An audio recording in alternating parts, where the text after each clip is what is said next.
Bonjour à tous, aujourd'hui nouvelle vidéo sur un projet client, probablement le plus gros projet client que j'ai réalisé jusque-là. Donc en fait on a deux automes, une première qui vient extraire dans le BOAMP, donc qui est une base de données publique de l'État dans lequel sont répertoriés les appels d'offres publics. Et en fait nous on vient extraire les appels d'offres qui concernent la niche du BTP, car en fait mon client est dans le BTP, je détaillerai juste après pourquoi. Euh, et donc, on extrait la data, on catégorise l'appel d'offres, donc on lui assigne des propriétés, et on le met dans une base de données vectorielle, donc qui est Supabase. Et l'avantage de Supabase, c'est qu'on peut à la fois faire de la base de données vectorielle et à la fois de la base de données SQL classique.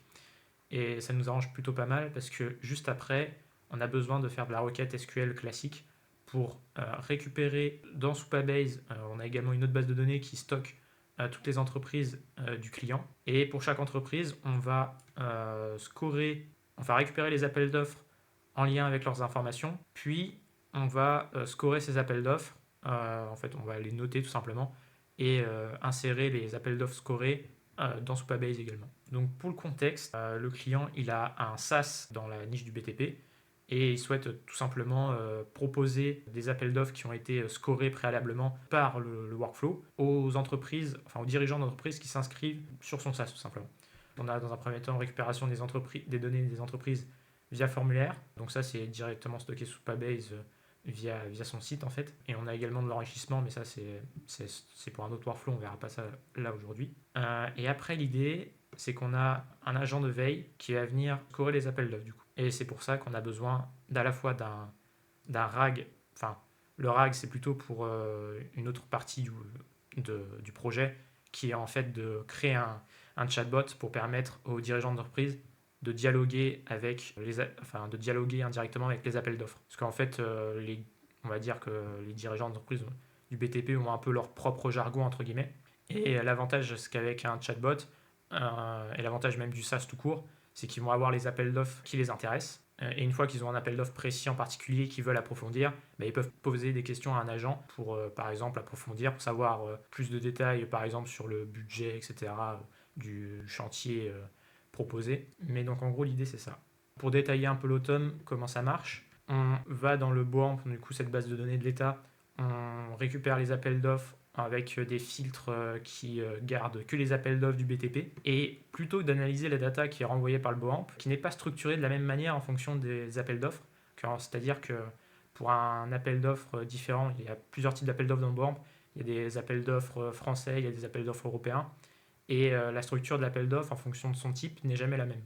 Elle change régulièrement. Et donc du coup, plutôt que d'analyser la data du BOAMP, ce qu'on fait, c'est qu'on récupère l'URL d'un fichier PDF qui résume un peu l'appel d'offres et on extrait via OCR, donc là en l'occurrence c'est Lamapars qu'on utilise, on extrait la data de l'appel d'offres, donc on obtient un fichier Markdown et ça c'est parfait parce que le format Markdown c'est typiquement le format qu'on utilise pour fournir de la data aux agents IA, donc ça c'est juste parfait. Ensuite, une fois qu'on a récupéré la data, on récupère les différents champs de tri des entreprises dans Supabase. Et donc en gros, pour la faire simple, je crois qu'on récupère.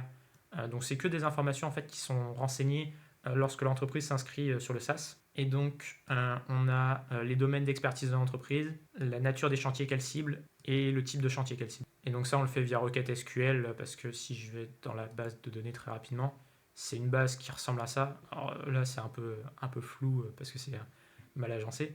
Mais en gros, ce qu'il faut comprendre, c'est qu'on a une table entreprise dans laquelle on a toutes les données de l'entreprise et on a ensuite d'autres tables externes.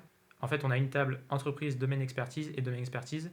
Et on a pareil pour nature de chantier et type de chantier. Et en gros, dans la table domaine expertise, on a la liste de tous les domaines d'expertise. Et dans entreprise, domaine d'expertise, on a le lien en fait qui se fait entre les domaines d'expertise qui sont répertoriés sur le site et les entreprises qui se sont inscrites. Et du coup, on fait le lien comme ça. Là, c'est typiquement une base de données 100% SQL avec des clés primaires et des clés secondaires, etc. Une fois qu'on a récupéré ces champs, on va avoir un module LLM donc, qui est un text extractor. Et là, en fait, on va typiquement extraire de la data. Donc là, ce qu'on va vouloir, c'est lui fournir l'intitulé de l'appel d'offre et tout le contenu. On lui demande ensuite d'extraire les domaines d'expertise, les types de projets, nature de projet. On lui demande d'extraire le code postal de la ville où ont lieu les travaux, le nom de l'acheteur, le titre de l'appel d'offres. On lui demande également de faire un petit résumé de l'appel d'offres. Et à la fin, on lui précise les champs requis, donc nous, on veut tout. Et en gros, avec ces champs, qu'est-ce qu'on vient faire? On vient créer de la metadata dans la base de données vectorielle. Et l'avantage de ça, c'est que ça nous permet de filtrer beaucoup plus facilement les données, que ça soit à la fois en base de données SQL, lorsqu'on va vouloir requêter, faire une requête classique dans la base de données, et à la fois aussi pour le chatbot, qui lui va pouvoir avoir des champs entre guillemets dédiés au tri des appels d'offres. Et donc dans les métadatas, on a la date d'ouverture de l'appel d'offres, la date de fin, donc la date à laquelle on ne peut plus répondre à l'appel d'offres, son identifiant dans le BOAN, type de projet, nature de projet, les domaines d'expertise au format JSON, code postal du chantier, la catégorie de l'appel d'offres, l'objet, le nom de l'acheteur et un résumé de l'appel d'offres. Donc tout ça en métadata.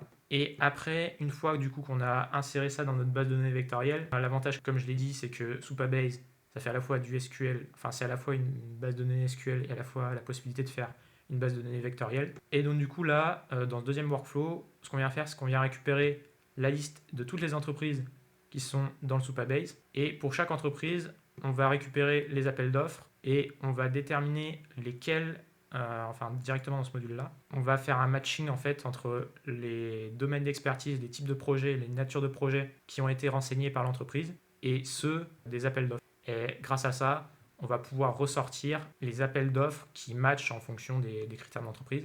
Et on vient également ensuite matcher par rapport au code postal du chantier. En fait, on vérifie que les appels d'offres qu'on vient de récupérer correspondent bien à la zone d'intervention de l'entreprise.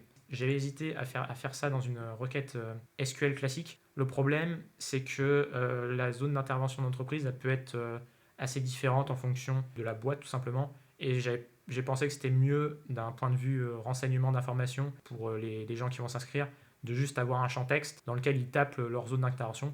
Par exemple, il y en a qui vont renseigner ça différemment, il y en a qui vont mettre, je sais pas, Nouvelle-Aquitaine, il y en a qui vont mettre les codes des départements. Et donc le souci, c'est que c'est pas le même type de données. Et c'est pour ça que c'est pas mal de passer par un agent IA qui va checker si les appels d'offres se trouvent bien dans la zone d'intervention de l'entreprise.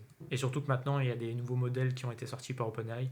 Notamment, là, je suis resté en 4 mini, mais je pourrais mettre le 4.1 nano, qui là coûte vraiment pas cher en termes de tokens et qui justifie largement l'utilisation de cette technique-là pour trier les appels d'offres. Une fois qu'on a bouclé sur les appels d'offres, on se retrouve avec en sortie un tableau pour chaque entreprise des appels d'offres qui matchent et on va venir scorer ces appels d'offres. Donc pour ça, on a une liste de critères que j'ai fournie à l'agent IA. En gros, en entrée, on lui fournit forcément la liste des appels d'offres. On demande aux entreprises de renseigner une courte présentation d'elles lors de l'inscription. Les domaines d'expertise, on les remet, les types de chantiers, on les remet, les natures de chantiers, on les remet. On ajoute les conditions financières, la capacité d'appel d'offres par mois, ce qui permet aussi d'évaluer plus facilement la taille de l'entreprise, et les certifications détenues par l'entreprise. Ça peut être pas mal pour trier plus en profondeur les appels d'offres. Typiquement, il y a des appels d'offres où l'acheteur, donc l'entité qui va déposer l'appel d'offres, va avoir besoin que l'entreprise soit habilitée à travailler sous amiante. Et donc ça, c'est bien de vérifier à travers les certifications qui ont été renseignées par les propriétaires. Et comment marche l'agent, grosso modo? On va récupérer dans la base de données le contenu des appels d'offres en renseignant leur identifiant. Et j'ajoute également la date de début de l'appel d'offres parce qu'en fait, le workflow, dans l'idée, il est pensé pour se déclencher tous les jours. Et donc, du coup, tous les jours, on ramène les nouveaux appels d'offres. En général, sur le BOAMP, là, en faisant des tests, j'étais environ à 120 appels d'offres par jour de récupérer juste pour le BTP. Et après, on filtre ces 120 appels d'offres dans la foulée, juste après, avec ce deuxième workflow, et on les ajoute dans la base de données Supabase. Le lien, comment il est fait? On a l'identifiant d'entreprise, l'identifiant de l'appel d'offres, l'URL de l'appel d'offres, on a tout le détail du scoring, donc avec tous les critères. On a un score final et j'ai également rajouté par la suite un raisonnement. Donc je demande à l'agent d'expliquer pourquoi il a attribué cette note de 4,3 là par exemple à cet appel d'offres. C'est tout pour ce projet client, sachant qu'en plus là derrière c'est juste une partie du projet, car là ce workflow là il marche pour les appels d'offres publics.